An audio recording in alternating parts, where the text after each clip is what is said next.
All right, everybody. Do we have a great conversation coming up?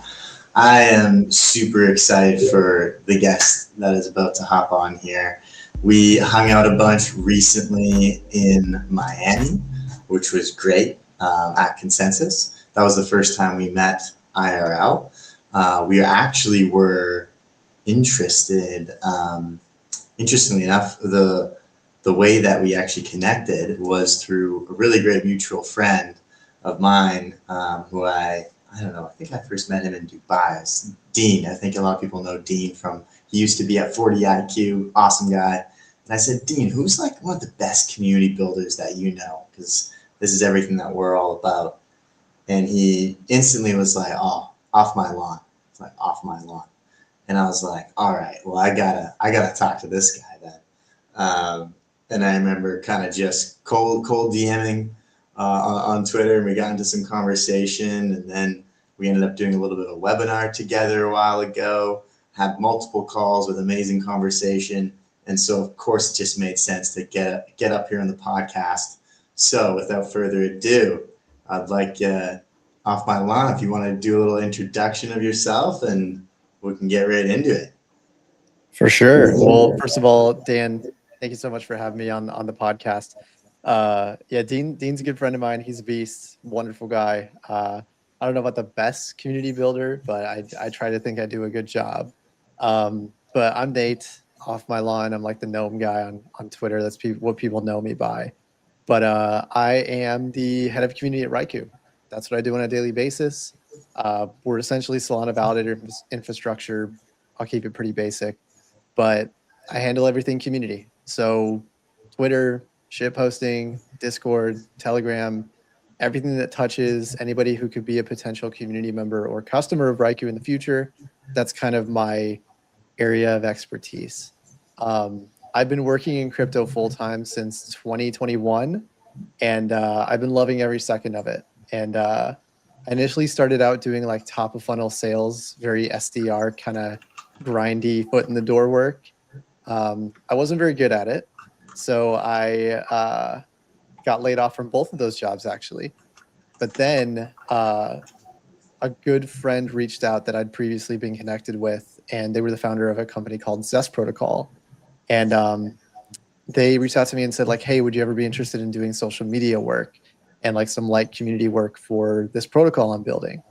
And I was just like, sure, that sounds interesting. Like I had a Twitter account at the time. I didn't really post on it. It was just kind of a thing to lurk on Twitter and find the latest meme coin to ape into and whatnot. And I discovered that I had a love for posting on social media and shit posting and narrative building. And I did a really good job at that, such a good job that they upgraded me from part-time to full-time as the head of community at Zest Protocol. And one thing led to another. I went to Nillion, which is one of the biggest privacy projects out there in crypto today, as the head of community. And now I'm currently the head of community at Raiku. So head of community, head of community, head of community. But I don't know. I have a love for the internet. I have a love for people. I am really passionate about how do we coordinate people on the internet, especially with AI seeming to slopify every single corner of the internet nowadays. How do you get people excited about what you're building? How do you rally them? How do you gather them in one place and make sure they all are aware of the mission and the thing you're building? And how do you get people that actually care, that when you stop giving them incentives, are they going to stick around after the airdrop? Big question, huge question to answer in the crypto space. And it's something a lot of projects deal with and struggle with. And those are some of the big issues that I'm focused on today. But yeah, to go back even further, I mean, I've been on the computer my entire life. I think that's kind of what my love for online communities kind of came from. Is I played video games basically every day of my life from the time I was like 9 years old. I would get off school, I would hop on the computer with the boys, and we would play video games until 2 a.m. and it was wonderful. And it taught me a lot about I think video game communities are the purest form of online community. Like people creating entire maps, entire assets for these games and rallying around this one video game just because they love it so much and they're passionate about it and not necessarily paid to do so. Like that's such an inspiration for everything that I do in community and crypto. It's difficult because crypto is inherently financial, but it's a fun challenge to take on. And I think that's kind of what stemmed my love and continued love for leading communities in crypto. So yeah, that's where we are today. Amazing. No, what a great picture on some of the shaping that made you into a community man and community kind of component. And I totally agree. It's definitely the big $1 million question around, if you remove the incentives, do the people stay? And I think every big project is thinking through that. It's if you've got incentives, it's easy to keep people around, It's when you think through building the components that we're both super passionate about and thinking through this elements of actually connecting people to a brand, having them stick around, that's, part of the hard stuff, right? But, before we drive too deep into that realm, I'd love to know too, like, what's so you're big into gaming, you're big into community. I see you've got a 3D printer behind you and another little, is that an old school, what is that? That's one of the old Apples, or what's the story on that? So that is a Mac from like 1985, 1989, something like that. I used to work at an IT shop near my house, and people would come up with ancient technology all the time. I mean, the area that I'm in is very much old people, very much boomers. And this guy comes in with this machine, and he's like, I'm just bringing this in because it's been sitting on my shelf, and I'm wondering if you guys would be interested in buying it from me. And I'm a tech nerd. Like old hardware, I am absolutely obsessed with. So I immediately jumped on that. I was like, yes, $200, I'll take it, and I did. And I have the keyboard, I have the mouse, I have the original manual, and it still turns on. Surprisingly, it's a pretty cool device. It's my favorite piece of home decor for sure. Probably not my wife's favorite, but it's great. That's very cool. Yeah. No, that's interesting. And yeah, I guess I'm curious to know too, like, what else, interests you outside of the whole crypto community gaming space? What else do you kind of get into? Any other kind of fun things about you? Any fun facts? Any fun stories to share? Let's see. I am a tinkerer by heart. Any new technology that comes out, I just dive right into it, and I'm absolutely obsessed with it. I am a technologist by heart. When jailbreaks first were coming out for the iPod, and like I don't know, when was that? What, 2010, something like that? I don't even remember. I was probably one of the first people to ever jailbreak my iPod, and it was just love at first sight, man. Being able to like bypass all of Apple's restrictions and install a bunch of tweaks and make my lock screen like swipe differently whenever I did it, or have some stupid effect, or bypassing in-app purchases. That was my favorite.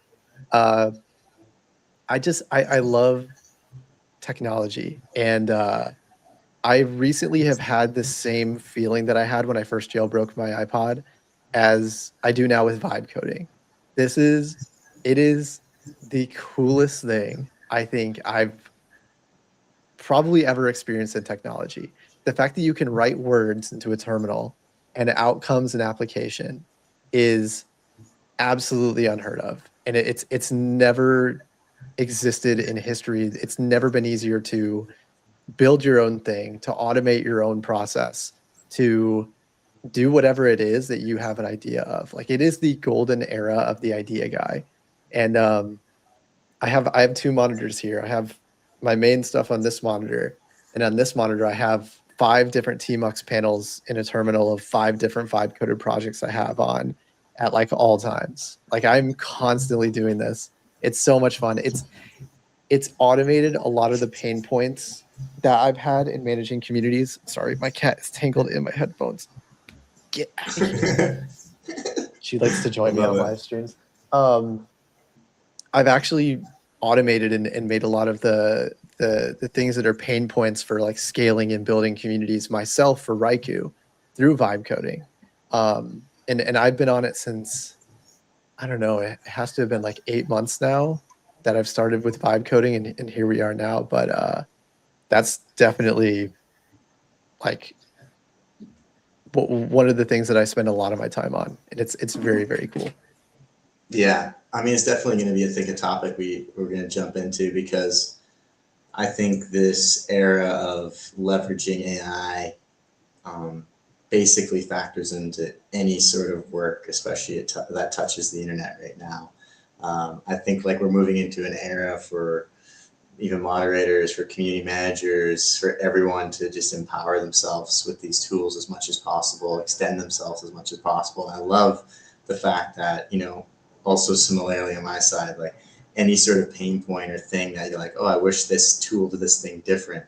It's like, well, now I can just build that tool from the ground up, just like to connect into my things, make it more personalized to me. I think we're definitely moving into this era for personalized software, personalized systems with AI. And also, I think it's fantastic for community, because I think I've found this pain point. I'm sure you've probably experienced it as well. When it comes to like community tools, you know, there's lots of software, like community tooling out there. And they try and build something that's, you know, it's a catch-all. It's a software that works for communities. But I find each and every individual project brand has such a different flavor of a community that you often want more customization. You need something more tailored that fits like the vibe, even like the colors, the branding of it, the feel of it, the flow of it. And now it's like we can build these components to them more tailored specifically for it, right? Which I think is amazing, you know?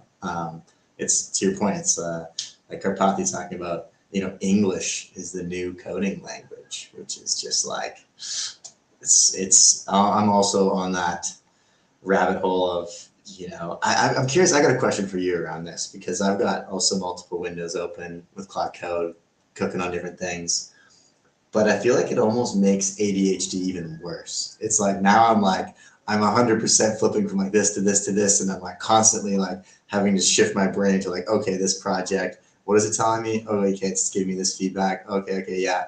You know, I voice something into there, like try this, or I want to build this part to it, boom. And then I move to the next one. It's like, you're switching tasks now way faster than you ever used to. I can only imagine with you with all those projects, how do you like, I don't know, how do you deal with that? I don't. It's interesting. There was a company that tweeted out a couple of days ago that said like, you know, our spend on AI tokens is increasing exponentially, but our productivity output has not been increasing at the same velocity. And it's interesting when you think about like, you know, you have 5 different projects open with vibe coding, right? That's 5 different streams of consciousness that you're assigning to each terminal window, right? And then on top of that, you have the normal things that you do for work. Like the Claude Code stuff might be associated with work, but you also have to do that manual stuff as well. So it really makes you think about like the limitations of the human brain, because you can only focus on one thing. But if you have 20 different terminals open, and each of your Claude Code or Codex instances is working on one different thing, that's one stream of consciousness from the AI that can focus on those 20 different things. And so I think a lot of people have tried to make like these coordination layers for AI agents. Yeah. Like one of my good friends, Edgar, he released this product called Pentagon, which is like an AI agent orchestration layer, where like you feed context into it, and then it'll assign different tasks to different AI agents. But I don't think it's a solved issue. I think generally,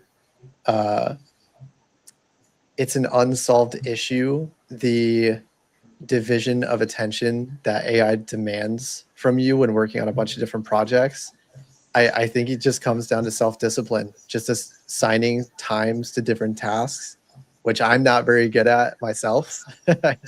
I go from task to task to task to task to task. I've never been given to-do lists or reminders, but that's also a superpower, right? Like the fact that you can jump from task to task. Like you're able to get more done. Like, sure, you might get distracted and a few things might fall off, but compared to a person who's just able to focus on one thing at a time, like you've kind of been 100x'd by AI alone. So it's a good and a bad thing. But no, I have not done anything to try to mitigate that, and I don't know if I can. Yeah. No, I've tried to bring back a little bit of my workflow previously, with different projects and clients and all that we have is being, on my notepad every day with like things. And it's like a nice tactical analog component to kind of scratch things off, go to page, and this type of thing. But I've recently added in with like my Hermes agent, um, which is called Mew, and the rest of the agents are like different Pokemon. Nice. But like, I basically will voice note into it like the task for the day, and then it pulls them into a database and it's tracking them, and then it's also connected to all my, transcripts from meetings and like Notion database and different things, and then it will know the prioritization of some of those items. And sometimes I'll just sit down and be like, what should I really focus on right now? I've got like 25 things on my to-do list. What's the best use of time for the next hour for me? And I'll just like ask it, like, give me suggestions for my to-do list bank. What should I focus on for the next hour? And it'll give me like 5 different suggestions. And I'm like, oh yeah, I do need to do that. That's a good one. I almost forgot that, I'll jump into it. But I think we are like, overall with lots of different things that this technology brings. To me, it's the most amazing co-pilot for us as well with how we can operate. I think a lot of tools and softwares and systems are starting to think more in that realm of like just building the best co-pilot model for, these partners of ours that have insane memory and context and, compute and everything, right? But yeah, I guess shifting gears back into, the community world, right? And I think it's really interesting how we're talking a lot about super high components of tech and like all the things you can do with tech. And then on the other end of the spectrum of like, community and connection and like belonging and like the emotional side of it as well. And how do you leverage this to get this? And sometimes they feel like very different things and sometimes they feel like the same thing. But, we've said the word community now probably like 50 times. I don't know. We've said it a lot. So I ask every guest that comes on this podcast this one question. They all get the exact same question. And I'm excited to hear your thoughts on it. And the question is basically, how would you define the word community? Shared purpose. Community is shared purpose. It is a group of people that have the same ideals, beliefs, that rally behind something tangible that they either absolutely love or they have some sort of association with it or some sort of attachment with it. And it has to be entirely organic. There's been a lot of talk over the years about a community is everything from a lot of different crypto projects. And then 5 months later, that same project pulls the rug on their community and exits entirely. We've seen that so many different times. And I think there's a lot of communities in crypto that are kind of on crutches, I guess I would say. And the crutch is incentives. It is financial incentives. The definition of community in crypto today is mainly a group of people that are seeking an airdrop. I mean, let's be honest. Let's address the elephant in the room. The early communities of Bitcoin and Ethereum were absolutely pivotal to their growth. If there were a bunch of schizophrenic nerds on a forum talking about digital money when Bitcoin first started out and had the ambition and love to spread the word of it to other people because they felt so strongly about it, Bitcoin wouldn't be where it is today. It would have fallen into obscurity and it just wouldn't have existed. I don't think you can say the same thing about a lot of crypto projects that are out there today and their communities. For the most part, it's people just biding their time until an airdrop comes around. Like the number one thing these people want to hear is I'm eligible, right? And so, I think the industry as a whole needs a reset as far as community goes. I think it's not the fault of the crypto projects themselves, especially the ones that are doing the right thing and trying to build organic communities because they truly believe in what they're building. I think it's a flaw of the fact that vanity metrics have been favored over anything else for so many years. You know, you got to get this many Discord members to get your token listed on an exchange. You got to get this much engagement on your tweets for anybody to pay attention or for you to be able to raise capital for your project. And vanity metrics are not directly correlated with the growth or strength of a community. They're just not. Like I believe you can have a group of like 20 to 30 people that are just incredibly organically passionate about something that will do a 1 million X growth for your project than a group of 1 million mercenary farmers that are chasing an airdrop will do for your project. They're saying one token, right? You know, we're kind of trying to take that approach at Raiku, right? Like there's no incentives. There's no XP. There's no leaderboard. There's nothing that says like, oh, do this, this, this, and this, and you know, you'll get a special Discord role or things like that. Like there's no clear path to this is how you become a contributor in the community. Just because when you lay out that path and make the game clear, then it's going to get gamed. People are going to assume if I complete these tasks in this order and if I do this every single day, then I will be eligible for an airdrop, and then I can leave this project behind and go to the next one that's going to offer me an airdrop. If you couldn't tell already, I'm pretty against questing and things that have clear transactional value as far as like human capital goes, because I believe in crypto, those don't ever lead to good outcomes for anybody involved.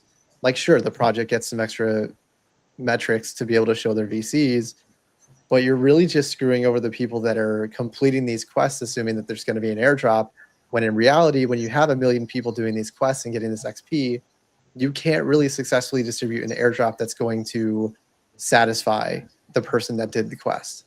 So it's a delicate balance, but generally the definition of community for me is shared purpose. I love how you brought it back here. Nice. No, I know that was a long rant. No, an important rant and a very valid one as well. I think like the big element that echoes for me is, you know, when you really look at this extrinsic versus intrinsic elements of motivation, right? And to your point, I think there's a lot of greed that exists amongst, you know, people when the whole industry is almost being tainted and does need like a bit of a rebirth in community, because people just see, you know, I almost like hate even meeting people and telling them, you know, I don't even say like I work in crypto. You know, it's like as soon as you tell people you're in crypto, they instantly think scams. They think like, you know, this negative connotation a lot, right? Or is that safe? Or like, what do you know, what does that even mean? You know, there's like, it's kind of sad to your point how like blockchain technology with Bitcoin, Ethereum, and what it enabled from an ownership, digital verification and whatnot. So beautiful of a technology. And that's why there's these nerds going like, dude, this is crazy. You know, this is so cool. And now there's just so many of these projects that have kind of abused the power with it in a certain sense and leveraged it for their ability to kind of pull that asset and extract that value, right? So I think like when you can tie the value to your point around what they're actually building and build that connection, like belonging connection around being passionate about that topic, that shared purpose, as you say, it's much more powerful and sustainable to leverage those intrinsic connections, those ones where give you like, it's like autonomy, mastery, and purpose are like 3 components to intrinsic motivation, that you feel connected to it. And the more that you stay with it, the more that you feel more connected to it and really just bought on with it as a full movement, right? Versus the extrinsic side where you're just going after the little carrot that's on the stick. And as soon as you get it, you know, it's like, and you're out. But yeah, curious, like any further thoughts from your side on like, you know, intrinsic and extrinsic and how you balance those, like any thoughts? Yeah. You know, all of that to say, I don't blame the farmers. I do not blame the farmers whatsoever. I think you know, the game is clear to them, right? Like complete these simple social tasks and do this every day, and then you get an airdrop. Like that has been the pattern for so many years, and some people have made a lot of money doing that. I saw in the Plasma Discord, if you had a certain Discord role, you got like a $10,000 airdrop. I mean, who wouldn't? Who wouldn't participate in these things for the potential to get $10,000? I mean, that's insane to not to. Um, I don't think it's the farmer's fault that most airdrop outcomes end up not good for the project or the airdrop farmer. I think it is on the project to, if they're going to have any sort of extrinsic motivation, they need to plan it out more carefully and put deeper thought into what is going to be our launch schedule? What does our roadmap look like? Does this incentive program fit our needs as well as the needs of the person that's going to be participating in the campaign? I just think a lot of campaigns have been lazy, or they've been purely focused on generating hype and nothing else. So there's no value creation there, and that's the big issue. But as far as community goes, if you don't have that intrinsic motivation from community members to talk about your project or care about what you're building, then you don't really have much of a community. You have people that are looking for that carrot, and once the carrot is gone, most people are going to be gone. And I faced this at Nillion. They hired me January of 2025. I'm getting all my timeline screwed up. They hired me in January 2025, 3 months before the TGE, and the TGE happened. And you know, the months leading up to that, it was like, oh my God, I'm king of the world. Like, look at all these people. They love Nillion so much. Like, they just want to keep talking about it. They're so excited about privacy, and they're so passionate, and they're glazing me and glazing the team and gassing everybody up. And then the airdrop happens.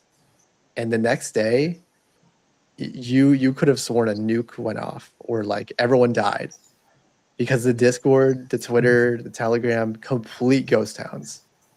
Like it was such an eye opener for me, and it's kind of why I share this opinion of like, you can't rely on the extrinsic motivations, you can't rely on the questing.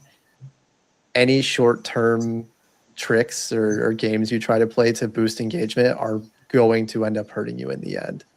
And yeah, that was a fun time to go through. Yeah, the dangers of those shortcuts. And I think I had heard recently, I was speaking to a market maker, that some exchanges now are realizing this component where, you know, originally they had this rule of, you know, 50,000 or 100,000 Discord members you need to be able to list a token on our exchange. And how did that work out for them around gaming to that number with those projects? And so now there's more, apparently there's a little bit more quality focus on really checking to see if there's real quality amongst community. Not, that's not all just like, you know, straight bots or whatever, right? So I'm hopeful around that component. But one thing I was thinking about today, and I was actually like outlining maybe a piece of content around it, is, you know, a big philosophy of GTC, the go-to-community strategy, is all about this element around value creation versus, you know, a lot of marketing components is value capture, just getting attention, just focusing on the sometimes too much of the vanity metrics. But also it's like important to strategize that element. It's like definitely there. But when you think about value creation and you think about value exchange, like, and how important it is to design value exchange into things like ambassador programs, right? And then was thinking about it, and, you know, everything in life is an element of value exchange often. You know, you go to the restaurant, you give the restaurant money, the restaurant gives you food. You know, you like go to buy something from the store, you give them money, they give you the thing. You like, there's all sorts of elements or exchange of value happens. And sometimes it's effort, sometimes it's energy, sometimes it's resources, sometimes it's status. There's a variety of different ways that these like give and takes kind of happen. And, you know, oftentimes we paint out, like, I think of them almost like value exchange menus, where you have a framework. You sit in the perspective of the brand, the company, and you go, here's what I'll give to ambassadors. Here's what we can offer to ambassadors. Here's some options there. And then here's what we want from them in exchange. Like, this is what we want in exchange for what we give. And then it's nice to then really think through, okay, how do I sit in the ambassador's shoes and go, here's the brand, here's what they're doing, here's why I'm interested to connect to it, here's what I'll give to them, and then here's what I want in return. And the more that we see programs that do things where it's just like, you know, talking about these extrinsic elements, it's just a payment once a month. Like I've seen a lot of this now, ambassador programs that just have like a stipend once a month or whatever, right? They start to become so much more just like mercenary contractor, again, leaning into almost elements of just farming for a component to it, right?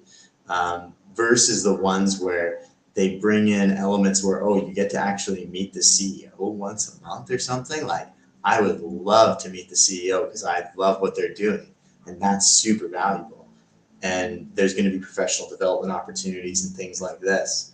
So I was just curious, any take or thoughts on like value exchange menus or models, like anything that comes up for you around that? How do you think through that with Raiku, with your experience? Yeah, I love that you brought that up. Really good podcaster that I'm a big fan of, Alex Hermosi. He actually had a podcast about this, and he talked about how he like structures his ambassador program, and he doesn't pay his ambassadors a dime. He basically does it like a leaderboard. So like the top 10 ambassadors every month, they'll get like a free copy of his book, or they'll get like an hour with Alex to like talk about their business and like talk with that, like very non-monetary things, but benefits that only people that care about Alex Hermosi would actually care about. Like that is the kicker. And I've seen this so many times in crypto, like these flat monetary rewards for creating content or like representing a brand, and it just doesn't work. I mean, we saw things like Kaido and Wallchain, and there was another one or something like that. Like the whole SocialFi bubble kind of like exploded because it followed this model of, if you create content about random crypto projects, then you will get money for it. And it wasn't so much as like, oh, you get to meet the CEO of this project, or like you get some sort of special non-monetary reward for doing this. And you know what we saw is all of our timelines became slopified, and all of a sudden the trust layer of crypto Twitter was just evaporated entirely. You couldn't trust anything that anyone said because you didn't know if they were financially motivated to do so. It's a slippery slope, right? Like, it's no longer, oh, I'm making content about this project because I truly care about it. It's, I'm making content about this project because I'm going to get a payday from it. I don't actually care about what they're building. I don't care if they're a scam. I will put my reputation on the line because everyone else is doing it. And the social contract was just completely destroyed with things like Kaido. So I completely agree with you. When you're structuring ambassador campaigns, it should be benefits only people that genuinely care about your project would care about, right? Like if you give someone $1,000 to make a few tweets a day or per week, and that $1,000 hits, they're like, okay, I'll just do the bare minimum next month and hope I get a paycheck next month. Like it's maximum extractable value, but not in crypto on the social layer. And that's kind of the slippery slope that a lot of teams fall into when they structure their like creator campaigns and attaching a dollar value to it. I don't think it's a good idea. Yeah, no, I agree 100%. I think this is great. And it's a nice segue into, I do want to have some fun here and pull, I mean, as you do, pull up Claude and walk through this. It's a repo that I made. It's almost like it's basically an agent framework of a variety of, there's a couple different skills in there that are based off of some methodologies and community building frameworks. And I want to put the only inputs that you put in is the name of your project and the website.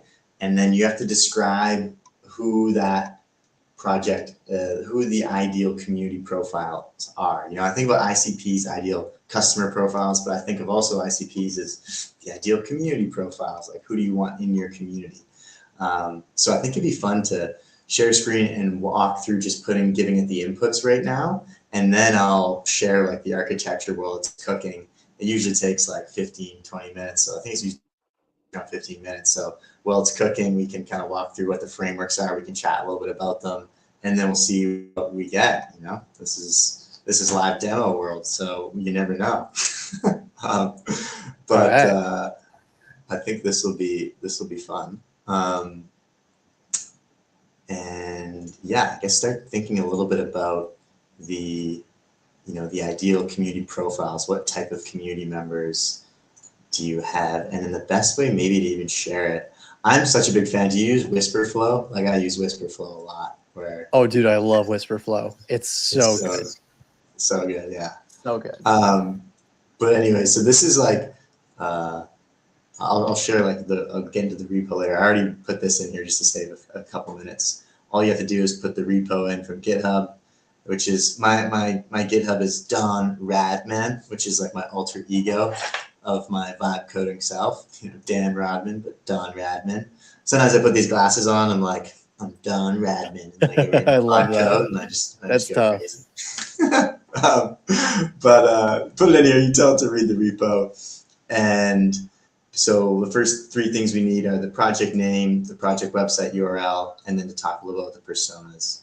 I was thinking maybe if you sent me a voice note on Telegram, just a DM with the personas, you could just hold your microphone down, talk about them, and then I'll just copy that text over for that. But let's put in this. So let's do Raiku, and then the website. I'm going to pull it from here to make sure I get the. Is it Raiku? Raiku.com. Raiku.com. Nice. That's a great domain. I have no idea how they landed it. They did a great job. Totally. So sweet. Now, if you want to just like on your phone, maybe on Telegram, just DM to me, and you can hold the microphone down, whatever, and you can just tell aloud to everyone here.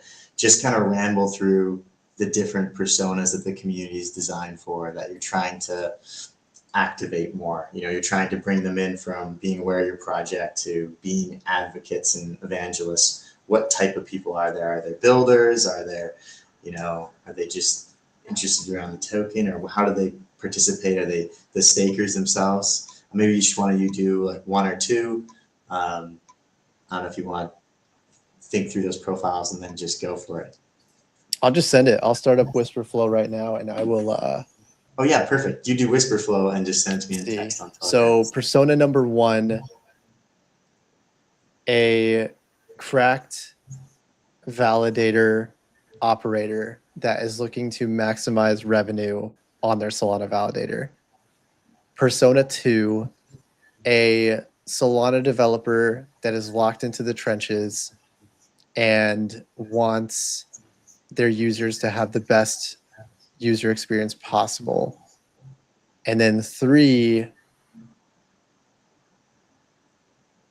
a blockchain researcher that cares a lot about providing throughput for institutions and optimizing for internet capital markets.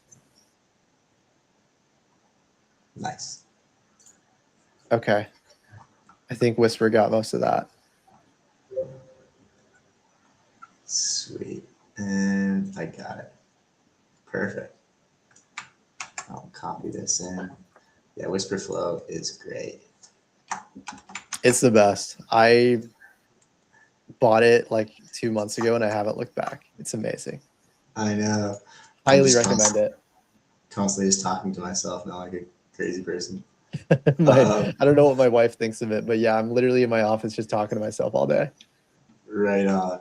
So, this is now cooking. We're going to let this cook for a while, and then we'll come back to it. So now what I'm going to pull up and share a little bit is like what's going on behind the scenes of share a window. So I spoke about this in Miami, and this is like a bit of the go-to-community offensive playbook. Is kind of, this is like the first chapter in it that we just launched. And you can see here I'm actually on the plane, on United, vibe coding this on the way to Miami, which is great that even that flight actually had decent Wi-Fi.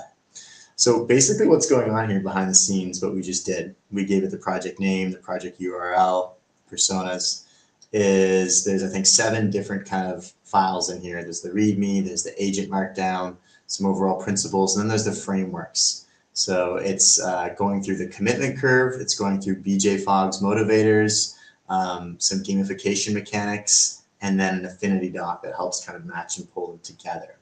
The final output is it makes customized community curve diagrams that we can look at, which is kind of cool. And so you might be wondering, like, what is a community curve diagram? I'll show that here in a second. It's kind of the final stage of what outputs, but when you think through a community curve, it's this element of the early stage of just discovering a project to then starting to become active in it to eventually, participating more and then even being like an evangelist, right?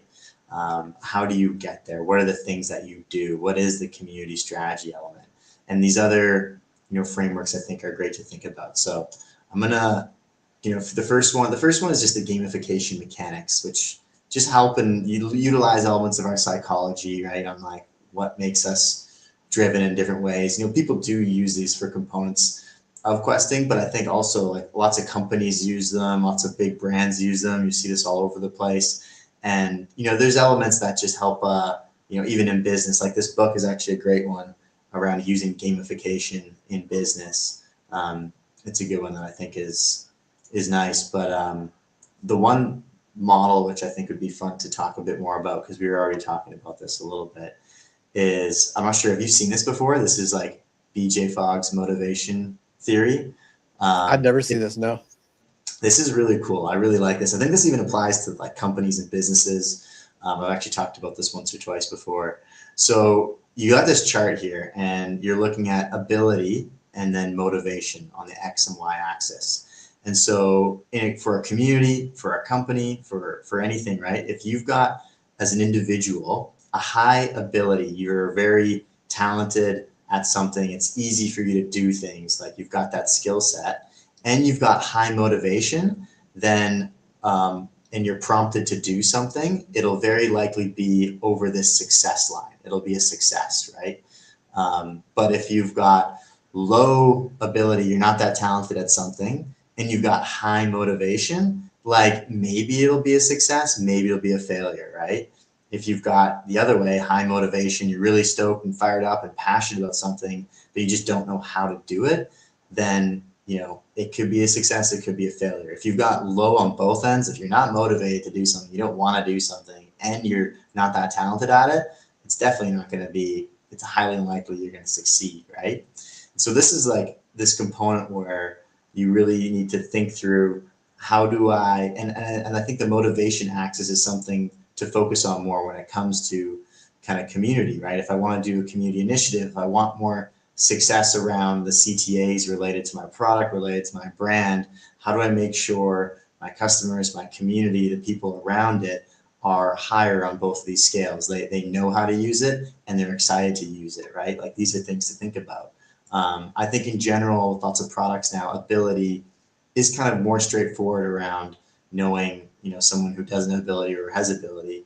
But to break down motivation, it goes down to 3 different subcategories, which is sensation, anticipation, and belonging are like some of the 3 main drivers for motivation, and they're on a scale. So sensation is from pleasure to pain, anticipation is from hope to fear, and belonging is from acceptance to rejection.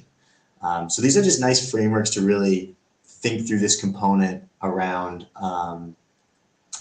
like, how do I map out a journey, a activation, an experience that will lead to more success based off of like the prompt, right?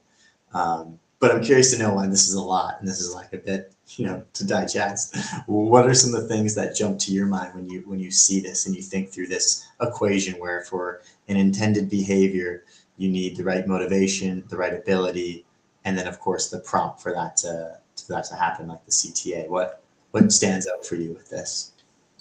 I think we can draw this comparison to a lot of things related to Discord.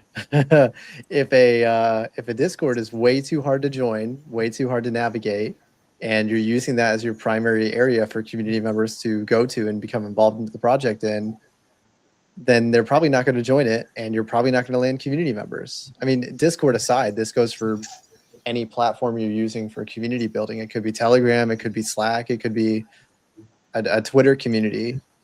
If it's too hard for people to grasp your mission and why they should care, then they're probably not going to care, and they're going to move right along. A lot of crypto projects are very not good at explaining their value proposition and why people should care. So this is why a lot of communities kind of fall apart in crypto. But yeah, I mean, this chart completely makes sense, and you can draw a lot of similarities to it, to the onboarding flow for first like net new community members into any crypto project. So yeah, this makes a lot of sense. I think like one other component like you touched on is there's a SaaS metric of like for products that people really obsess over quite a bit, like TTFE, time to first value. And so the more quickly that a user of these products, gets their first value, gets the first, oh wow, this product really helped me with this or saved me some time, their retention just really spikes, right? So if you've got a short time to first value, you have a really great spike on how long people stay retained with that product. I think I also like to flip this component of like time to first belonging is for a community would be like, how quickly can you make that moment where they feel connected to the project or they get that hit of dopamine or they feel a bit of connection, their retention will just go through the roof, right? And if it's really difficult to get to that, right? Like it's really hard to do, and they don't have it's rare for people to have like high motivation on sometimes activating into community, right? I mean, this is where incentives obviously play a bit of a crazy game on this whole chart as well. It boosts motivation, right? Quite a bit. Then, you'll have more or less success on that aspect, right? So I think that's, there's a lot of, to your point, there's a lot of examples on different things that I think, factor in here, getting deep into the motivation side of it, right? Yeah. But the final component here, and this is what we're going to be creating, is I really like thinking through this diagram. And it's super simple, of just like the community commitment curve. The main idea behind it is that the longer you spend time with something, the more that you are even subconsciously investing in becoming more connected to it, right? And so if you can really slowly ramp that up with people and guide them through that journey and get them more connected and excited about it, and like give them opportunities to be a part of it, and they keep coming back for that, like your retention is just so much better. They're so much more connected. And so that's what like this curve is all about. It's about like meeting people where they're at and then being able to bring them along that journey with you, especially when they share that, interest in that topic, in that brand or in that product, like, in a real way. And so it kind of goes from this discovering to then the onboarding flows and then engaging them and then them becoming even leaders, right? Like this is the ideal kind of flow of it, right? Curious how you see like this journey, because you've done this multiple times with different projects now. How do you see like this community curve component unfolding in some of your projects, and what's your thoughts on this? I read this really great book a couple of months ago. I'm forgetting the name of it, but it was a 3 step program to building a community for anything that you do. The first step was stoke the fire. The second step was or start the spark. The second one was stoke the fire, and then the third one was like maintain it or something. And the thing that stuck out to me the most in that book was there were a couple of stories of community builders, and the number one thing they did that resulted in successful communities was turning their members into leaders. So like this tail end part of this chart is the most important part of the community commitment curve. Like 100% de facto. If you are not giving your community members ownership in some way, then you're just going to find yourself consistently having to find new people and new people and new people, because people are just going to fall off the end. If they feel like they've dedicated a lot of their time and effort to what you're building because they care about it and they get nothing in return, you're going to end up churning people over and you're going to be treading water the entire time. So if you can turn these people into leaders, like maybe they start branches of whatever you're building in other states or other countries, like that's going to be the most important part for you if you're building a community for anything, whether it's a project, a mission, a run club, whatever you do. Like the leadership part is in ownership distribution is the most important part, in my opinion. No, I think that's a great point. Like I was just really just imagining like this cliff, as you said here, if you don't really master the component of opening up opportunities for leadership, for you to, get more connection, be more an extension of the team, have more of that, real connected tissue to it. It will be like a cliff. People will just churn out after they've been engaging for so long. They'll be like, I'm not getting to the next level. Why am I still wasting time here? I think that's a fantastic point. And I definitely would agree. I think that's also why we're super passionate about this component around, ambassadorship and ambassador programs being, difficult, very difficult to pull off effectively. But when done successfully, you're mastering this important fourth quarter here. That's like huge, right? So I think that's a really great point. And speaking of which, Claude just finished. So we can take a peek at what we have here now. Let's see here. Yeah, this will be interesting to know how accurate we are with this.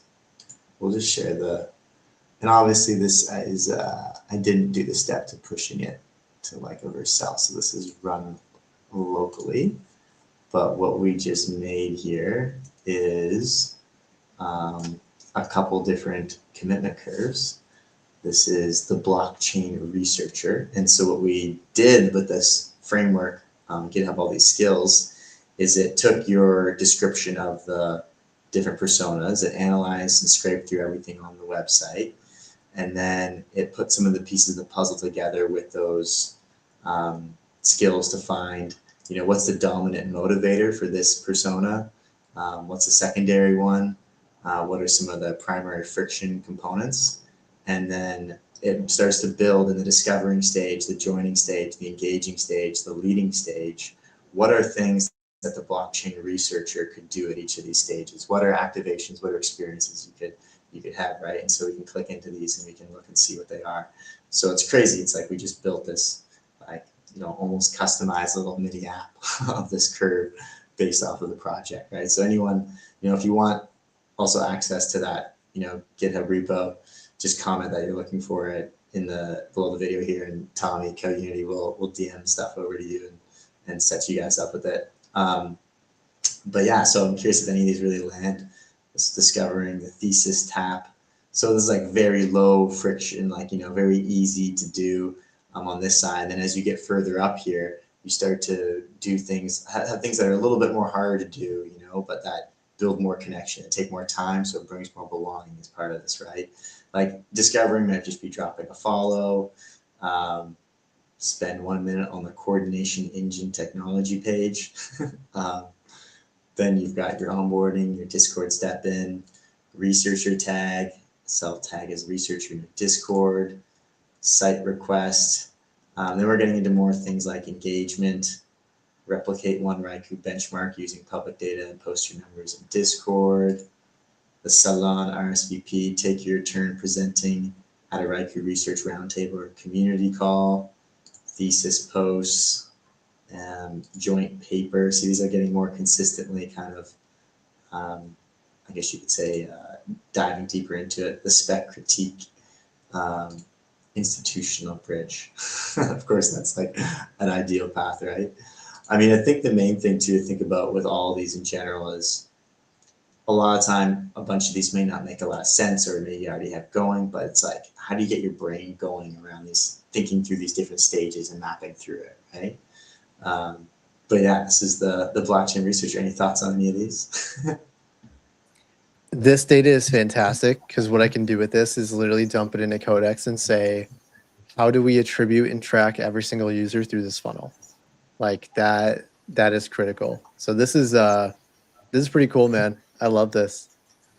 Yeah, let's see. So now let's look at the next one. What do we have here? Okay, the Solana developer in the trenches.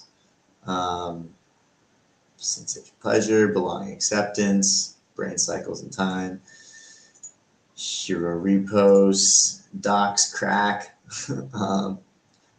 builder flag, builder form, first integration, the demo ship, post a loom or GIF of your Raiku integration, build sprints, mainnet migrate, dev workshop, and then roadmap as well. Let's see what else we got here. Blockchain researcher, Solana developer, the cracked validator operator, yield peak, drop watch, sidecar skin, Discord drop in, operator tag, spec question, sidecar spin up, the bid lab, place your first bid in the test net slot marketplace and watch the auction settle. It actually captured a lot of the data from the website pretty well. Does it? Yeah, I was gonna say, I was like, this must be something specific. Yeah, that is. Taking your weekly turn, dropping your latency and yield benchmarks in the validator channel. Net onboard, spec co-design, join a working group co-designing slot auction parameters with the Raiku team. See, this is, to your point, like this is components that are very much, leading elements, right? Being almost a part of the team, very high component, right? Oftentimes when you have that jump from into that tier, there's a component where, we'll actually interview people, we'll have them sign NDAs sometimes, right? Doing things like this for some of the ambassador programs where they're maybe coordinating, if they sign an NDA into this tier and they're one of the content, ambassadors, we might actually let them in on the fact that there's a big announcement or partnership coming in, 48 hours, make some content for it. And then as soon as we post, then everyone else posts as well. So we can make like a big, little dent on some mind share a little bit, right? Stuff like that. But yeah, and then also I think there's an overall report that kind of covers all of them. So you can also just feed all the information into your own thing as well.